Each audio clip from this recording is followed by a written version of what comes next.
Welcome to Dwayne Wade's house. And while 601 Biscayne Boulevard isn't actually D. Wade's address, we know that the American Airlines Arena will forever be known as his home. Good evening, I'm Will Manso. No matter how much time passes, it is still hard to believe that Dwayne Wade's career is over. 16 years in the NBA, most of them playing for the Miami Heat, the championships, the parades here along Biscayne Boulevard, all the great memories. Yet the biggest memory that lives on for Dwayne is his impact in the community. Here's a man who was born in Robbins, Illinois, worked his way here to Miami to become not only a community leader, but a global icon much bigger than basketball. The moment, yeah. Long before Dwayne Wade's last dance of a season, an emotional goodbye, there was a much more subdued first act. The Miami Heat select Dwayne Wade from Marquette University. Just like that, Wade was in our lives, and it would change the Miami sports landscape forever.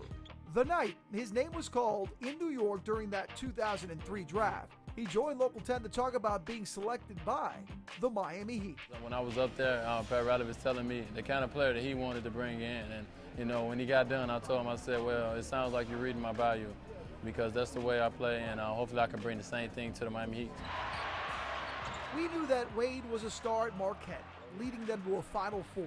But all Wade knew about Miami was that we had beaches and great nightlife. Hopefully that I impressed them enough to where they can consider me. At his opening news conference in Miami, he sat down with Pat Riley and his young son, Zaire. With the guys that they have here, I feel I can come in and help these guys. So what's gonna happen? As he sat with me 16 years later, he reflected on that day. You think back to those days of what was going through your mind of what NBA life and your future could hold. What were you thinking? I had no idea what this world was about. You know, I remember when I came down to Miami to work out, it was nighttime when I got in, when it worked out and I got out of here. I never really seen the city. So when I got drafted, I remember, you know, the team sent the private plane to get me. First time on the private plane, I was excited. And just flying in, I remember just taking a look out, you know, outside and like thinking about this is home for me. And I come from Chicago and played college ball in Milwaukee. I'd never really been anywhere. So it definitely was like an eye-opening experience for me. I remember standing at the Mandarin after the press conference and just looking off to the water, you know, on the balcony, like, what is this, you know? I had no idea, you know, just confused, but just excited about, you know, whatever, you know, was about to start for me. I didn't know what it was going to be, but I was excited. Let's get the crowd into D. Wade a little bit. It's time for you to take over. They don't get a chance to see Miami, so I thought I'd rep Miami, you know what I'm saying? Yeah, that's right. In no time, Wade became a fixture in Miami. He was not only a household name in our city, he was becoming Miami. When was the first time you felt like, man, I'm part of Miami? This city is part of me. I feel like I belong. It started happening pretty fast, you know, as I started going out in the community. You know, as I started obviously playing more games and everyone started getting like you know, kind of seeing what kind of game and what kind of player I was going to be. The love started immediately. You know, I was loved in Miami before anybody on the outside knew who I was. So it happened pretty fast. So did the winning, and by year 3, the pressure mounting. As he became one of the game's best players, he needed to cement himself with a championship. He told me prior to the start of the 2006 playoffs, he wouldn't put that pressure on himself, but he knew that had to be the goal. Do you feel like I can't really be that elite, you know, that compared to the big stars of this league, like the Michael Jordans of the past and things like that, until I win this championship, until I win a championship? You know, this is my third year in the game, and I'm still, you know, just playing the game, trying to get a feel for it. But at the same time now, that itch of, you know, wanting to win the championship, wanting to win it while you're young, you know, it's starting to come. What's up? How we doing today? Months later, his life would change with that first championship. South Florida, we can't wait to get back there. Parade on Biscayne Boulevard is what we all dreamed of, so we can't wait to get back to y'all. It's gonna be lovely.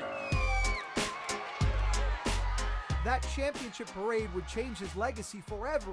Little did he know at the time, he was building that legacy that would put him in the same company and eventually surpass some South Florida legends. I don't know at that time if I really knew that. You know, I was just, you know, a young kid still, you know, and then got an opportunity to play with some amazing players and was able to help lead us to a championship. And I was just like ecstatic about that. I really wasn't thinking about my place. Yeah. You know, I mean, I wasn't thinking about, you know, the Don Shulers, the Dan Marinos, and what they meant to, you know, the city. I wasn't there yet. I think as obviously I got older, you know, maybe a couple years after the championship, I started to think about, my legacy, a little bit. Hence why I made a different decision in 2010. Started thinking about my legacy and what I wanted to be. But early on, I was just riding the wave. We rode that wave year in and year out until that big three came together.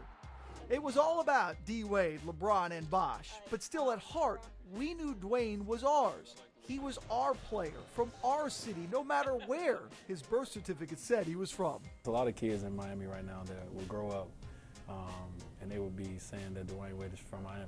You know what I mean? When they have a Seems conversation. that way. Yeah. Because it's all we know. Right, that's all they Especially know. young kids, Especially someone who's 12, 13 years old, right? So, that's how much of Miami that I am, that it's going to be people that's going to have an argument in school or in the barbershop or whatever. No, Dwayne Wade is from Miami. And I take pride in that, as well. His role as a superstar and champion was set. He would then become an Olympic gold medal champ and go to an even higher level in the Big Three era. With his good friends by his side, Wade helped add 2 more championships and countless memories. It's hard to even look at that and see that Bulls logo next to Dwayne Wade. Despite a brief breakup from the Heat to make stops in his native Chicago and then Cleveland. First of all, hi. Hi, guys. Wade worked his way back to Miami to end his NBA career in storybook fashion.